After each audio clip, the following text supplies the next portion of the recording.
नमस्कार मंडळी, पूनम जाधव किचनमध्ये तुमचं स्वागत आहे।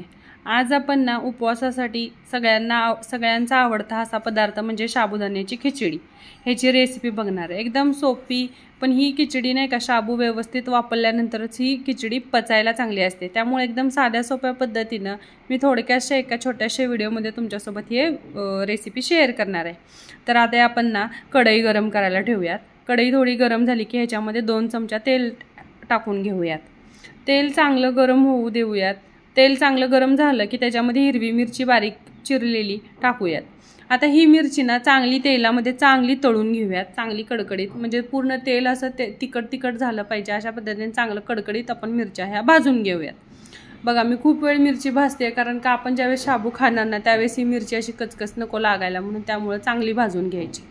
आता मिरची चांगली भाजत आलेली दिसली की एक मीडियम साईजचा बटाटा चिरलेला तो टाकलाय मी ह्याच्यामध्ये, आणि तो बटाटाही आपण आता भाजून घेणार आहोत। त्याचे नॉर्मल असे तुकडे करून घेतलेत मी। मीडियम साईजचा बटाटा आहे, 1 वाटी साबुदाण्याच्या खिचडीचं माप आहे ते या। तर आपण हा बटाटा पण चांगला परतून घेऊयात। आता बटाटा पटकन परतण्यासाठी काय करायचं, ह्याच्यामध्ये ना थोडासा बटाटा खालवर करून घ्यायचा आणि त्याच्यामध्ये थोडंसं नंतर मीठ टाकायचं। मीठ टाकून देऊन हा बटाटा आपण झाकून ठेवायचा, जेणेकरून हे पटकन वापरलं जाण्यासाठी। जर मीठ टाकून आपण झाकून ठेवलं की 2 ते 3 मिनिटांमध्ये हे वापरलं जातं बटाटा, त्यामुळे तसं करून घ्यायचं। आणि असंच जर आपण थोडा वेळ जरी भाजत राहिलो तर पटकन वापरून जात नाही, त्यामुळे आपण मीठ टाकून थोडा वेळ असं ह्याला हलवून घ्यायचं। आणि हलवून घेतल्यानंतर ह्याला नंतर चांगलं वाफवण्यासाठी आपण 1-2 ते 3 मिनिटं एखादी प्लेट वगैरे ठेवून हे झाकून ठेवायचं, जेणेकरून हे पटकन वापरलं गेलं पाहिजे।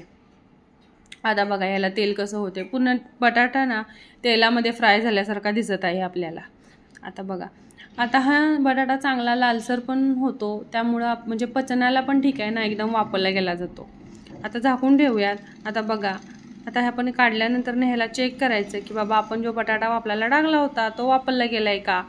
तर आपल्याला साधे सोपं एक उपाय आहे, साईडला बटाट्याचा तुकडा घेऊन त्याच्यामध्ये बघायचं तर हा बटाटा वापरला गेलेला आहे।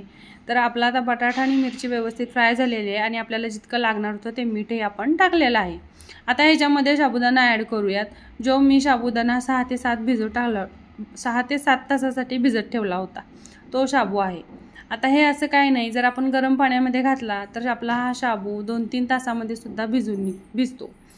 पण जर आपल्याला असं नॉर्मली आपल्याला माहीत असेल की उद्या उपवास असेल तर आदल्या दिवशी भिजू घातला तरी चालेल। आता ह्याच्यासाठी ना जो शेंगदाण्याचा कूट घातलाय तो आधी शेंगदाणे मी चांगले मस्त भाजून घेतले होते कडकडीत, आणि ते बारीक करून घेतलेत आणि त्याचा कूट हा ह्याच्यात टाकलाय। तर ह्याच्यासाठी आपल्याला एक 3-4 चमचे कूट ठीक आहे, जास्त कुटाची गरज नाही। आणि व्यवस्थित बघा तेल पण आता दिसत नाही आहे, शाबू आणि आपण शेंगदाणे ॲड केल्यानंतर आपलं तेलही व्यवस्थित मापात पडलेलं आहे। आता हा असा शाबू आपल्याला व्यवस्थित चांगला परतून घ्यायचा आहे। शाबू पचण्यासाठी ना शाबू व्यवस्थित बनवला की तो पचायलाही सोपा, कारण का शाबू व्यवस्थित आपण भाजून घेतला की तो पूर्ण व्यवस्थित भाजला गेला आणि त्याला नंतरनं व्यवस्थित वापरून घेतलं की तो पचायलाही हलका असतो। पण आपण थोडं थोडं इकडं तिकडं करून जर व्यवस्थित वापरला गेला ना तो शाबू खाल्ला ना की आपलं पोट कसं तरी होतं, त्यामुळे साबुदाण्याची खिचडी बनवताना ही काळजी आपली गरजेची आहे। आता हा आपण शाबू पूर्ण असा चांगला थोडा वेळ 1-2 ते 3 मिनिटं तर कंटिन्यू असा आपण हलवतच ठेवायचं आहे। बघा आता हा शाबू नाही का कढईला खाली चिकटायला लागलाय थोडा। आता थोडा वेळ अजून झाकून ठेवूयात। हे बघा, आता आपण झाकून ठेवलेला हा शाबू काढलाय। आता हा शाबू आपला पूर्ण वापरला गेलेला आहे, जेणेकरून आपण शाबू टाकला त्यावेळेस तो शाबू कसा दिसत होता आणि आता कसा दिसतो।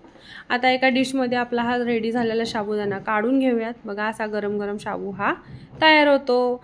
साधी सोपी रेसिपी आहे। तुम्हाला आवडली असेल तर लाईक, सबस्क्राईब आणि शेअर करा। आवडल्यास कमेंटमध्ये सांगा कशी वाटली रेसिपी। थँक्यू।